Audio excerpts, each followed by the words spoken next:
In Pokemon Ruby and Sapphire, we discovered that the hero, Bryce, actually comes from Johto, specifically from Vermillion City. Since that's where the hero of the second generation, Gold, heads to Kanto for a second time, I decided to launch a similar challenge to that of the third generation hero, who starts from scratch in a new region, receiving only a starter Pokemon. What will make this interesting is that the region here is the Johto of the second generation, with trainers at different levels, especially challenging for a novice. So we will approach the adventure from a new angle, with different constraints and sometimes even advantages. Of course, we are instructed to minimize our Pokemon's experience, except in a particular case, and in battles, we apply the classic rules. Items are forbidden. Now that this is clear, let's get to the heart of the matter, namely, what does our inventory consist of before setting off? The bag is almost empty, and we have only kept the HMs necessary to finish the game, usually obtained in Johto. We also have 2,000 Pokédollars as always at the beginning of the game. Just before taking the boat, Professor Oak comes to us to offer a starter between Bulbasaur, Squirtle, and Charmander. I chose Squirtle before leaving Johto, and the adventure can begin. The first challenge on the boat is not to encounter Mew, but to see if we can get out, as there is a quest to discover before disembarking. By finding the passenger's little girl, we must confront a sailor with normally a team belonging to a recent master of the region. Here, with a level 5 Squirtle, we get crushed by the opposing Machoke, and we respawn in our cabin. One might think we are soft-locked, but fortunately, a sailor lets us pass, and a bit like against the Zigzagoons at the beginning of Pokemon Emerald, we are not obliged to win the battle.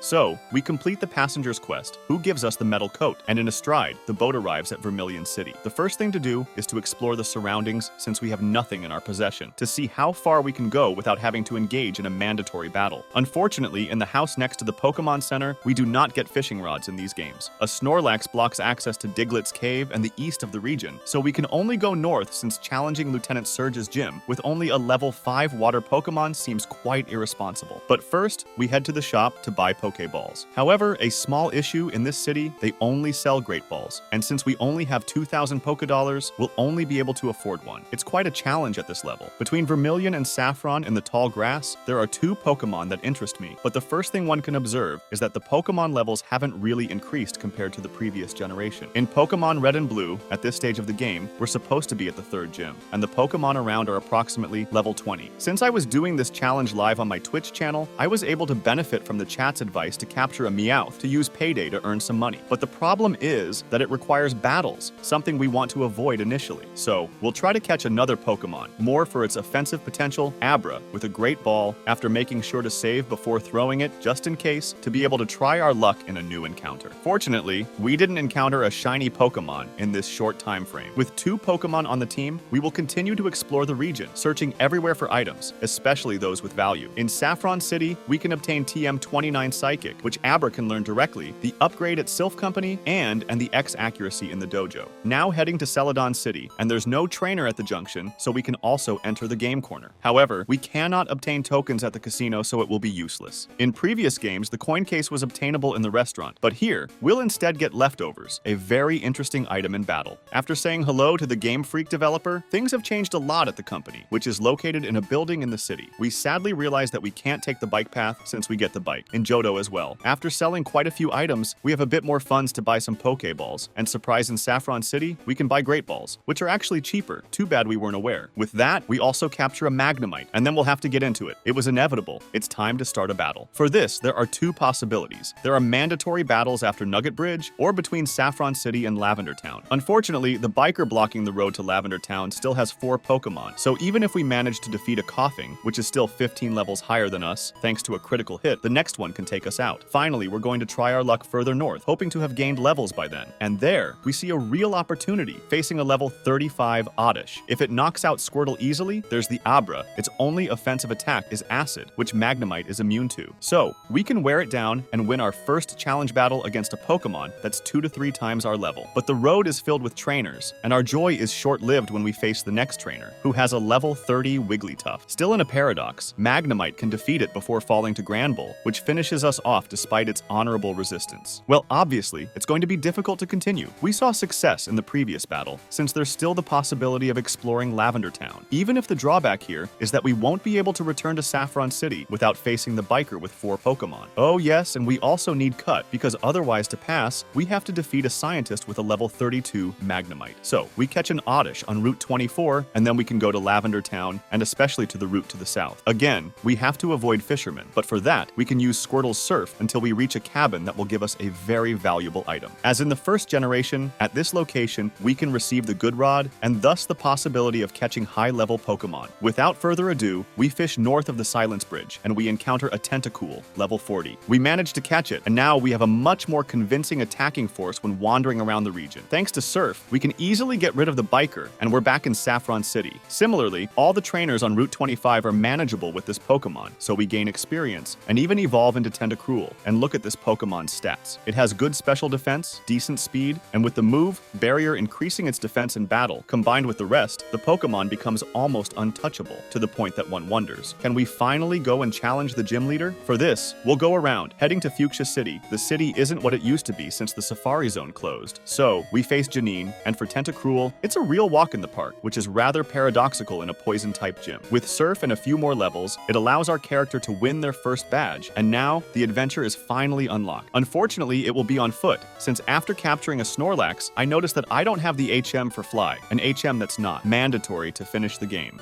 Well, we still managed to get to the Celadon City Gym, which will still bring us some odds and ends, since we don't really have the type advantage against grass-type Pokemon. On paper, our Surf is resisted, and even completely nullified when the Victreebel uses Sunny Day before chaining Razor Leaf. Combining these facts to a gym leader who heals her Pokemon, it's difficult to win the battle, and instead of insisting on this trainer, who officially ranks Janine as the worst gym leader in all games combined, we'll rather try to finish the game's storyline by completing all of Kanto's quests, as this will give us mandatory experience in all the battles we can't avoid. On the way to the power plant, we'll definitely avoid the Dark Cave, because in these generations, it lives up to its name. You can't see anything at all. After facing the Team Rocket member, who will then move to Unova to tell us where he hid the parts of the power plant generator, we can go bother Misty at the Cape of Azure and immediately regret our act, as we'll have to look for the parts of the power plant in the Azalea Town municipal pool while avoiding gym trainers. Now that Kanto has regained a decent electricity supply, we are thanked at the radio tower, not because we saved the one in Goldenrod City from a complete Team Rocket takeover, but because we stumbled upon a grunt by chance in Azalea Town. This allows us to get the Poke Flute frequency to wake up a Snorlax that is still level 50. Well, it's the highest level wild Pokemon you can encounter in these games, and apart from legendaries, it's considered the best Pokemon of the generation, so it seems very appropriate to capture it. With this Pokemon in addition to the team, we completely sweep, not a particular battle, but the entire region. So, we get almost all the badges, and the only one who will oppose us is Blue with his diverse team. The problem is that after walking all over everyone, we were more used to strategizing, so we ended up just rolling attacks on Rhyhorn, which is quite counterproductive, we must admit. When we come back a bit more determined, we lead with Kadabra, because at that point, we're still in denial that it can do something for the team, and we want experience. One wing attack later, it's our water Pokemon's turn to enter the battle. To start, it will use 2 shields to increase its defense, and then, while benefiting from passive recovery of hit points thanks to leftovers, Tentacruel can attack the bird with its aquatic stab. It seems to be a 3 HKOs, so it does indeed take 3 turns to defeat the opposing Pokemon. Alakazam comes onto the field, and in this case, we'll send Snorlax into battle, because Psychic isn't super effective against it, and generally, physical attacks do good damage against Abra's evolutions. We still take a little less than 100 GP of damage, but that was to be expected, and so we can continue with Tackle, which unfortunately isn't even a 2 HKOs. Well, we're still favorites to win the duel, but Snorlax's HP should drop significantly. Luckily, Alakazam chooses to heal itself, allowing us to attack again, and most importantly, to paralyze it. So, we're in a good position to be faster than it and finish it off to welcome the next Pokemon. It's Rhyhorn, a creature that totally counters us, so we'll switch to Tentacruel. But to ensure our Pokemon safely enters the field, we'll sacrifice Gloom. No, we won't have time to attack with the latter. Now, Surf unfortunately hits a Executor. Blue made a clever switch which counters us here, so we're back to our bag to call upon Snorlax. Without further ado, we initiate a Tackle that also has a chance to paralyze. And importantly, we hold a Solar Beam, so now we regain the speed advantage, which we'll exploit to heal ourselves with rest, simultaneously with the opponent Pokemon. As we have Snore, we still have a small attack when we're asleep, which is handy before we can slam again. And what luck, we paralyze the opposing Pokemon again. We're clearly quite fortunate, but we're still playing against a trainer who constantly heals their Pokemon, so no regrets. We initiate another Body Slam after the healing, which paralyzes another one. And this time, as the opponent also uses a Solar Beam, we can attack twice and finally win this duel, which should pave the way for Tentacruel once we've sacrificed Magnemite against the opposing Rhyhorn. Now, Surf hits its target and we've knocked out another Pokemon. Blue then calls upon Gyarados, providing an opportunity to maximize its defense using Barrier. Luckily, it misses its initial Hyper Beam, allowing us to hold on a bit longer, forcing the evolution of Magikarp to use its Water Stab, since its AI tells tells it to use special attacks. Now, we want to prepare for Snorlax's re-entry by lowering Gyarados' defense with Growl. But thanks to our raised defensive stats, we managed to withstand quite a few hits, to the point that using our acid attack is a rather good idea, and it even beats the Pokemon, albeit with a few HP remaining. The next Pokemon is Arcanine. It's faster. Note that it chooses not to use extreme speed, as we would certainly have survived the attack with our triple defense. But we don't finish it off with Surf, and it can attack with its stab again. With 17 GP remaining, extreme speed, its priority can finally take us down, and Tentacruel falls in battle. Well, it served us well. And now Snorlax can have fun by slamming Blue's ultimate Pokemon. It's official. We've won all 8 badges of the region without gaining experience on our Pokemon, but only by exploiting the good opportunities found in the region. Obviously, we're not going to stop there. Completing 8 badges means facing the Pokemon League, and in Kanto, there's one just beyond Victory Road. Before heading there, it would be wise to update our team by capturing Pokemon of a decent level in the region. So, we fish in Pallet Town, catching a level 40 Shelder and then a level 40 Lantern. The Good Rod comes in handy for this, and in the Victory Road Cave, we encounter a level 32 Graveler, a ground rock type, which also freshens up the team. This leaves us with a somewhat unbalanced team in terms of levels, but the type differences could prove interesting. So, we do some shopping before the league to buy some repels and hyper potions, having earned enough money through battles. Then we face Will for the first showdown. He sends out Xatu, and we lead with Snorlax, which won't hold back and delivers a body slam that one-shots the bird. Off to a good start considering we have a type advantage. Even though we're slower here, we still manage to one-shot the Jinx. Exeggutor comes into play, not really worrying us, and with a critical hit here, we again one-shot before facing Slowbro. The latter is much more resilient, even starting to curse, which boosts it and prevents us from two-shotting it due to Leech Seed set by the Exeggutor earlier. But it's only a matter of time. As with our next offensive move, we advance to Will's last Pokemon, which is the same as his lead, that we one-shotted without hesitation. Alright, we can move on to the next trainer without even needing to heal. So we step up to Koga, the father of the worst gym leader in Kanto. Here, our lead is Kadabra, which at level 29 is faster than a level 40 spider, so it unleashes its Psychic, almost one-shotting the opposing Pokemon. Just one more hit despite the double team, and we're facing Fortress. I don't really see a threat here, so we'll switch to send out Shelder to gain a bit of experience. Unfortunately, after the successful first Surf, Fortress uses Explosion, and our Pokemon is knocked out without fulfilling its goal. Well, let's recall our Kadabra then. There's a good chance the next Pokemon is Poison type. Alas, we shouldn't get our hopes up, as Crobat's Wing Attack one-shots our Pokemon. Graveler enters the fray. It clearly has the type advantage, but its Rock Throw isn't very powerful, probably due to lacking DV, the ancestor of effort values, but ultimately, it's enough to take out the bat. So, we're now facing Envenomoth. Psybeam is still an excellent move, finishing off our Pokemon. That's life. Now we can introduce Lantern, who has also been taught Surf, a fantastic move. It manages to take down the Butterfly, not without losing a good chunk of HP, but the job is done before welcoming Mook. It'll first take a Confuse Ray, then another Surf, putting it in the orange health-wise, while our Electric Water Pokemon's health is in the red with a status condition. We're supposed to have plenty of potions in our bag, so let's go all out in this battle, launching a big Surf, which doesn't finish off the opposing Pokemon. Nonetheless, we still have our 2 best Pokemon, the ones that have been with us since the beginning of the adventure. With another Surf, Tentacruel can finish it off. We chose this Pokemon because it's the faster of the 2. I think Snorlax would have been stronger, but it's worth taking no risks. So, the second member of the Elite Four forfeits, and with the aim of conserving our potions for the remaining trainers, we can directly address Bruno, with Tentacruel leading. Without further ado, it's time to activate our shields. When our defense is at its maximum, we seem almost untouchable by this opposing Pokemon. So, we go for a quick Surf session, finishing off Hitmontop, and as often with Pokemon evolutions, when you know how to handle one, the others follow since they're not that different. We've regained all our HP, any potential damage we received, thanks to leftovers, when facing Onix, who obviously stands no chance either. Machamp enters the fray. 2 Surfs are a 2-hit KO, so we'll lose some HP in this battle. It's Karen's turn now, and when I want to heal my Pokemon, I horrifyingly realize that the purchases I made at the store weren't registered for some horrible, symbolic reason from the first generations. My bag is full. I must have missed the subtext telling me. But now I haven't just bought 15 Hyper Potions, even though I have 4 Pokemon that are KO. It's a small tragedy since I really don't want to redo the league. Among the remaining 20 items I picked up in Kanto, there's still a Max Revive, which we'll undoubtedly use. But before that, let's see if we can pass Karen with only 2 Pokemon. For your information, I saved after the Bruno battle. At least we can't complain about there not being any challenge in this league's end. Facing Umbreon, we need to attack directly with this Pokemon if we don't want to get bogged down in accuracy issues and confusions. In 2 attacks, however, we have to endure its 2 curses, clearly delaying our attacks against the evolution. But as soon as we can land 3 Water-type attacks, we can overcome the Pokemon. Karen does play it quite well by sending out Vileplume next. next, so we'll have to switch, and Snorlax enters the battle. Fortunately, it doesn't get paralyzed and proves very useful. As with a simple body slam, it takes down Vileplume, again thanks to a critical hit. Gengar comes into play, and it's a bit problematic. We can't hit it with our stab move, so without much thought, we decide to use Rollout because it's a fairly fun attack. At this moment, however, the opposing Pokemon decides to trap us by using Curse while we can no longer switch, so we're going to lose a quarter of our life each turn. Even worse, before our next attack, it uses Destiny Bond, and we can say we were completely caught off guard by this ghost Pokemon. So, Snorlax falls, and only Tentacruel remains to first finish off Murkrow, for which we'll still activate our shields, so they'll have to use special attacks. Then we horrifyingly realize we're out of Surf, so we'll have to finish the battle with Acid. The Screeches are then useful, and as Murkrow is not such a good Pokemon, so we can easily overcome it. Now it's Houndoom's turn, and it's a different story with its Stab Crunch, so it finishes us off since we haven't really restored our PP with our Pokemon. Well, we'll need to find another tactic, and most importantly, avoid losing our Snorlax stupidly. For that, we'll obviously heal Surf's PP, but now that I think about it, we could have simply retaught the attack. Well, I just really noticed it afterward, but now we can face Karen again, facing Umbreon. We're going to hit it again with Surf, and this time, it decided not to bother us, even taking a critical hit that is welcome. So, we're able to switch to our Snorlax when the Vileplume comes in, and even if we get paralyzed, there are worse things in this battle, especially when our Body Slam is once again a critical hit, which will one-shot Oddish's evolution. Gengar enters the field, and this time, we won't be fooled. We'll switch to Tentacruel, who will then endure the curse. We take advantage of this opportunity to launch a big Surf, which will even finish off the Pokemon. The curse will not be activated this turn, and now we have Snorlax alive to face the rest of Karen's Pokemon. We'll have a little fun here with Rollout, which is super effective this time, and we can almost one-shot it with the first wave. The second one will be stronger and finishes it off before facing Demolos, which, if we weren't paralyzed, would have taken the third wave quite difficultly. It doesn't matter. As the streak is broken, we can now use Body Slam, and thus win the battle, while keeping our two Pokemon alive. Only the Master remains. So, we'll heal all the Pokemon we can, and even use a Max Repel for the Shelter, since it knows an Ice-type move, which could bother the Dragonites. Unfortunately, we can only restore half of our team. It's a shame, but that's how it is. Lance sends out his first Pokemon, and it's a Gyarados. We do the same with a water Pokemon, Tentacruel, which will even use its series of shields to be completely untouchable against the Gyarados. Then, we can calmly launch Screeches, aiming to finish the Pokemon with Acid, without really losing too much HP, because Hyper Beam ultimately does very little damage to us, damage that we recover with the leftovers. Unfortunately, one of the attacks we take is a critical hit, which apparently ignores our stat change, and there, my forehead clearly starts to sweat. So there is still 14 GP left, but this setback will make our Tentacruel quite harmless, especially since the next Pokemon is a Dragonite, and we don't really have an attack for it. So, from the moment it successfully lands its Thunderbolt, we're out. Fortunately, it misses once, twice, 3 times, and then in fact, we manage to kill it. We get a little bit of luck before facing a new Dragonite. Our brute force tactic worked pretty well the last turn. We'll continue like this, and on the other side, we see that the Hyper Beams still do very little damage to us. As we recover quite a bit of HP, we can even withstand a Blizzard, and after a series of Surfs, we even managed to take down a second Dragonite against all odds. So, the third one is called the Level 51, which still knows Outrage here, which doesn't finish us off, but Tentacruel has done plenty of work when it collapses on the second hit. Shelter is called, we had revived it for this, the Ice-type attack is prepared, but it's slower. Dragonite attacks on the special side, and we're therefore one-shot. Well, we'll have to rely on Snorlax now to see what it still has in store. Oh yes, we only have 6 Body Slams left, so we'll probably still need Rollouts, which come in handy here, since all of Lance's Pokemon are at least part Flying type. So in 2 hits, one of which is critical, we can finish off the level 50 Dragonite before facing the Aerodactyl, which will take the 3rd Rollout hit, leaving room for the 4th hit for a Pokemon with a double weakness to Rock type. And this attack manages to finish Lance, and thus win the league with a 100% Maiden Kanto team. Well, there are truly only 2 Pokemon that's shown, and it is clear that when I embark on a Nuzlocke in these generations, I will do everything to have them. But before concluding, I think there is still one more step to take in these games. After beating the league, Professor Oak informs us that we can therefore access Mount Silver to face a final boss. So yes, having arrived by boat, we managed to make a name for ourselves in Kanto with only 2,000 Pokédollars in our pocket, and above all, without seeking experience, which may demonstrate a weakness of the region where some overpowered Pokemon are capturable through certain means. Now, it's time for Mount Silver. It's the only place in Johto that will allow ourselves to visit, so for a battle against the final boss. Small downside, Flash is located in Johto, so we'll have to tackle Mount Silver in the dark, which is quite hellish. Luckily, it's 2024 and there are solutions on the internet. On the way, we come across a Graveler at level 43, so we'll upgrade from ours. It's always a few more levels gained, and in this dungeon, there are also Quagsire, whose ground immunity interests me quite a bit.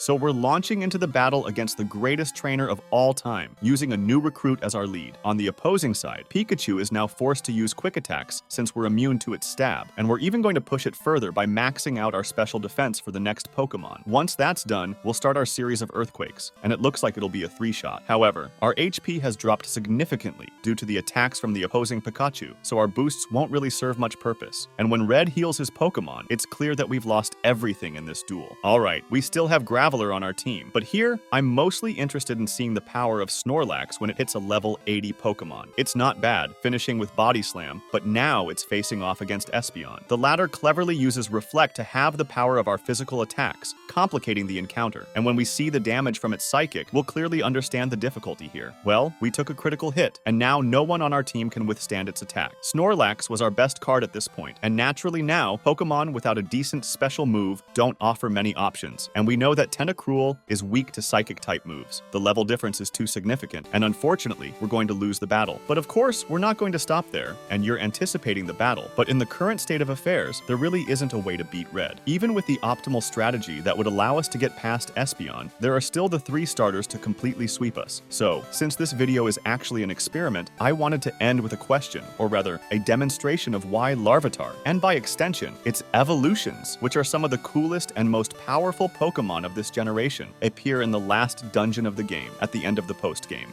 There was clearly an emphasis at the time on the phrase, gotta catch 'em all, and finding this Pokemon was a challenge in itself, true. But with our current team, I wondered if by adding just one, we could defeat Red. And since we were in the Silver Cave, we came across quite a few Larvitar, so we decided to catch one and train it exclusively to become a Tyranitar. Just a reminder, it's a pseudo-legendary Pokemon, and you can obtain it at level 55, which still represents a significant amount of training. But after obtaining this Pokemon, we'll understand a bit better why it's usable so late in these games. It has now become our best Pokemon. This time, we'll face Red with Graveler as our lead, which will use Earthquake directly. Well, it's not such a powerful move, so the next move will be Self-Destruct, which also doesn't have the intended effect. Unfortunately, we'll have to switch to Quagsire, which should easily finish off Pikachu. It's Venusaur that's called out now, that's logical. We have a Water/Ground-type Pokemon, so it will prefer Grass-type attacks, and as we can see the move coming from a mile away. It's Snorlax that will be sent out to absorb the Solar Beam. Well, it hurts a lot, that's a fact, but here, and that was the tactic, our Body Slam will paralyze the opposing Pokemon, allowing us to be faster than it, and maybe have the chance that it misses one of its attacks again. Meanwhile, we'll recover some HP with Rest, and finally, the tactic worked, and my Snorlax wins its duel. It's at this moment that Red chooses to send out Espeon, and very clearly, when we have Pokemon that are 20 levels lower, we need to rely on immunities. And who has a Psychic immunity? Tyranitar, our latest recruit, who will shrug off its Psychic. Then we can hit it with a Crunch, and apparently, the attack would have done a 3-hit KO if we hadn't benefited from the drop in special defense, which is obviously welcome. We still take a little hit from Mud, but that won't be enough to calm our spirits, and we finally managed to get past this evolution. Facing our Rock-type Pokemon, Red will choose Blastoise, so it's high time to switch to one of our best Pokemon, Tentacruel, who seems to withstand a Surf pretty well. Obviously, we taught it a few moves, TMs actually, that we obtained from the Kanto gym leaders, the first one being Toxic, to put a counter on the opponent's Tortoise, and the second one being Giga Drain, to hope to recover a little HP each turn, with an attack that is supposed to be super effective. And here, despite the fact that we suffered a critical hit, thanks to these few small gains of HP here and there, we're holding at 7 GP, facing another Surf. This allows us to launch another attack, and especially to see the Poison act even more in the following turns. Now, our Tentacruel has fallen in battle, and unfortunately we'll have to rely on Snorlax to try to stall. Note, however, a tactic that doesn't work at all in these generations for stalling, that is switching to a sacrificial Pokemon to let Poison take its toll. It doesn't work. However, it still allows us to increase our Snorlax HP thanks to leftovers, which is not negligible if we do that for 3 consecutive turns. And this very niche tactic will apparently annoy Blastoise, who will try to trap us with Whirlpool, which our Quagsire can handle. As a result, the poison damage takes effect, and now Blastoise's HP is in the orange. When we bring back Snorlax, it has 217 GP, which will encourage Blastoise to boost its water attacks by summoning Rain. It might seem like a detail, but thanks to this additional turn, we are able to overcome it before facing another Snorlax. As I've already said, it's the king of the second generation in strategy, and it has been more or less demonstrated during the adventure, this Pokemon is very resilient. But in order to counter it, we now have Tyranitar, our ultimate Pokemon, who will first activate a Sandstorm just to do some little scratch damage. That's already something. Then it will use Tackle in order to be able to attack on the physical side of the normal type Pokemon. After a misclick, our Rock Slide falls and finishes this Pokemon without Red having the opportunity opportunity to heal it. That's all good for us. Now, we are facing a Charizard, and as during the battle against the Master, we have an attack that is super effective against it. But the question here is whether, with 66 GP remaining, we will be able to withstand its attack. It launches a flamethrower, and our HP bar drops to 11 GP. Now it's our turn to attack. Rock Slide succeeds again, and one-shots the opposing Pokemon. There, we have won the battle against Red, having made only one change in the team, an addition to be more precise of a Pokemon, who, in the end, is a counter to Charizard, Snorlax, and Espeon. That's about half of the final boss's team. This surely answers the question of why it was placed there with twice the level of the Pokemon found there. It clearly has a purpose, despite its late arrival. I hope you enjoyed the challenge. Personally, it was pretty cool to do this live, and I'm not ruling out doing this on other post-games and games that will suit. By the way, if you have experiences to try, feel free to let me know in the comments. It could inspire me for a video. In any case, thank you for watching. Remember to subscribe. It's important. It helps to keep the channel growing, and I know that a certain percentage of you are not, even though it's the best way to support me while staying informed about upcoming releases. In any case, see you soon. Au revoir.